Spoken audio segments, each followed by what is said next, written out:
அன்பு உள்ளங்கள் அனைவருக்கும் வணக்கம்.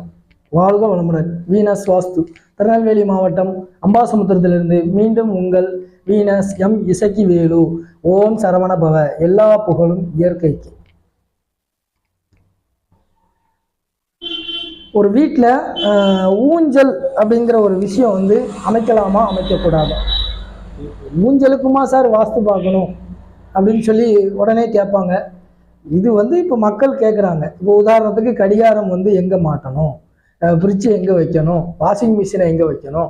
அப்போ நான் பொதுவான அடிப்படை தகவல்களாக உங்களுடைய வெயிட் சார்ந்த விஷயம் தெற்கும் மேற்கும் வச்சுக்கோங்கன்னு தான் சொல்லியிருக்கேன். நான் எப்போதுமே இந்த செவத்தில் அதை மாட்டுங்க, இந்த சுவரில் கடிகாரத்தை மாட்டுங்கலாம் நான் எந்த ஒரு வீடியோக்கள்லையுமே சொன்னதில்லை.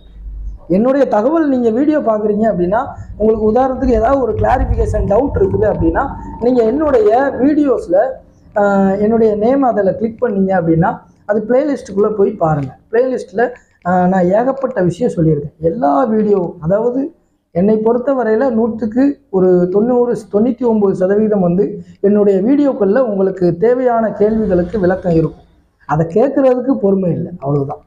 அதை கேட்குறதுக்கு பொறுமை இல்லாமல் ஃபோன் பண்ணுறதுக்கு 1 நிமிஷம் தாங்க ஆகும். அதான் ஃபோன் நம்பர் கொடுத்துருக்காரு, ஃபோன் பண்ணியே கேட்டலாமே அப்படின்னு சொல்லக்கூடிய நபர்களுக்கு நிச்சயமாக நான் எந்த ஒரு விஷயத்தையும் கொடுக்க மாட்டேன். நீங்கள் அது இல்லாத தகவல் ஏதாவது இருந்தால் நீங்கள் வாட்ஸ்அப்பில் பண்ணுங்கள், நான் நிச்சயமாக சொல்கிறேன். சரி, ஏன்னா அந்த வீடியோஸில் போய் பார்க்கலாம் என்ன தகவல் கொடுத்துருக்காரு, இவர் என்னென்ன வீடியோஸ் பண்ணியிருக்காரு, என்னுடைய வீடியோ ஃபாலோ பண்ணி பாருங்கள்.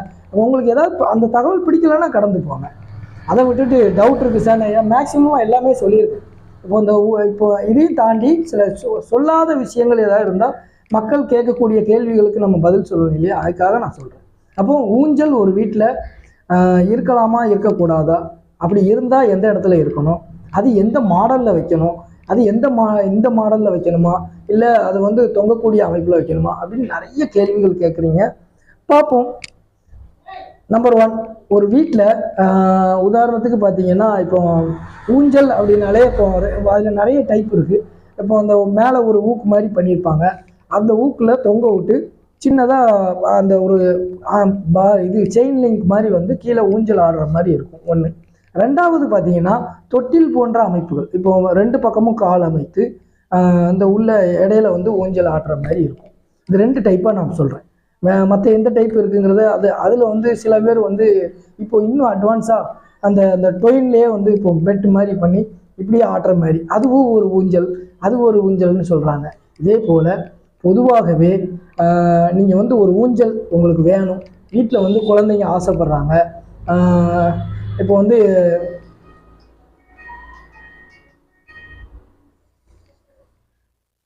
ஊஞ்சல் வேணும், குழந்தைங்க ஆசைப்படுறாங்க, எங்கள் வீட்டில் ஊஞ்சல் வச்சு ஆடணும்னு ஆசைப்படுறாங்க சார் அப்படின்னா நீங்கள் அந்த வீட்டுக்கு உள்ள அந்த சில ஊக்குன்னு சொல்லுவாங்க இல்லையா, அந்த சீலிங்கில் வைக்கக்கூடிய ஊக்கில் பண்ணுவாங்க. சில பேர் பைப் அடித்து, சில பேர் பைப்பிங் மெத்தடில் அதை பண்ணுறது வழக்கம். அப்போ எந்த மெத்தடில் நீங்கள் பண்ணாலும் சரி, அந்த ஊஞ்சல் அப்படிங்கிற ஒரு விஷயம் செப்பரேட்டாக அந்த வீட்டில் தொங்குற மாதிரி வைக்காது. இப்போ ஒரு கிளாக் இருக்குன்னா அது பெர்மனெண்ட்டாக அந்த சுவர்லேயே இருக்கும். அதை நம்ம எடுத்து போடவோ வைக்கவோ பண்ண மாட்டோம். அது ஒரு வாலோட கனெக்ட் ஆகிரும். அது வாலோட ஒரு வாலில் ஃபிக்ஸ் பண்ணிடுவோம். அப்போ அது ப்ராப்ளம் கிடையாது.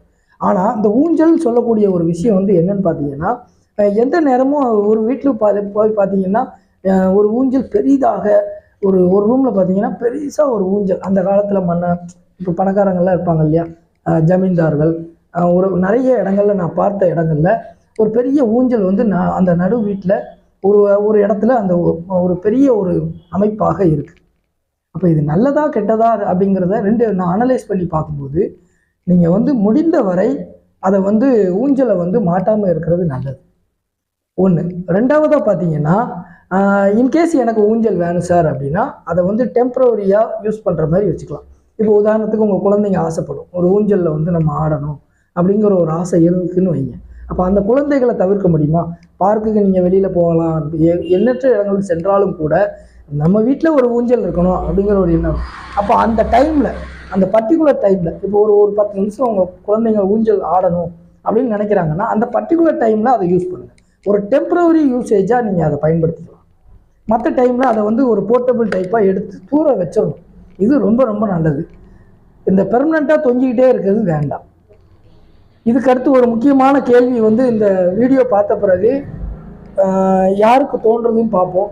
தோணிட்டு நிறைய பேர் கேட்பீங்க இல்லையா, அதை கேட்கும்போது நான் அதுக்கு ஆன்சர் சரி பெர்மனண்ட்டாகவே நம்ம ஊஞ்சல் வைக்கிறோம் சார். இப்போ வந்து 4 கால் வைத்து இந்த ஒரு இந்த உள்ளே கால் அமைத்து வைப்பாங்க இல்லையா, அதை அமைக்கலாமா அப்படின்னா அது வந்து வீட்டுக்கு வெளியில் வந்து நீங்கள் வந்து வச்சுக்கோங்க.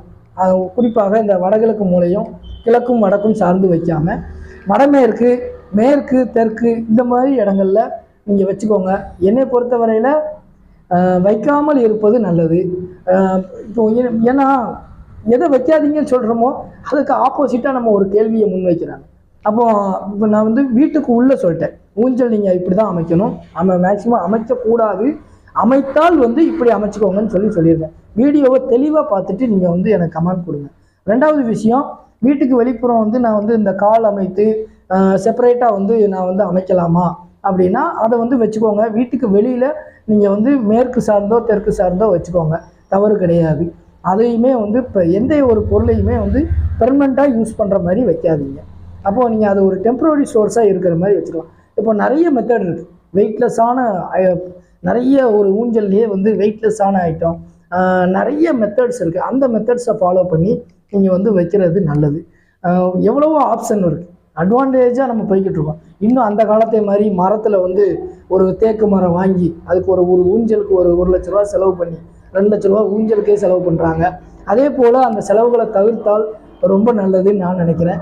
இன்று இந்த அரிய தகவலை உங்களுக்கு வழங்க எனக்கு வாய்ப்பு அளித்த எல்லாம் வல்ல இயற்கைக்கும் நன்றியை தெரிவித்துக் கொள்கிறேன். மீண்டும் ஒரு நல்ல இயற்கை வாஸ்து தகவலோடு உங்களை சந்திக்கிறேன். வாழ்க வளமுடன். நன்றி, வணக்கம்.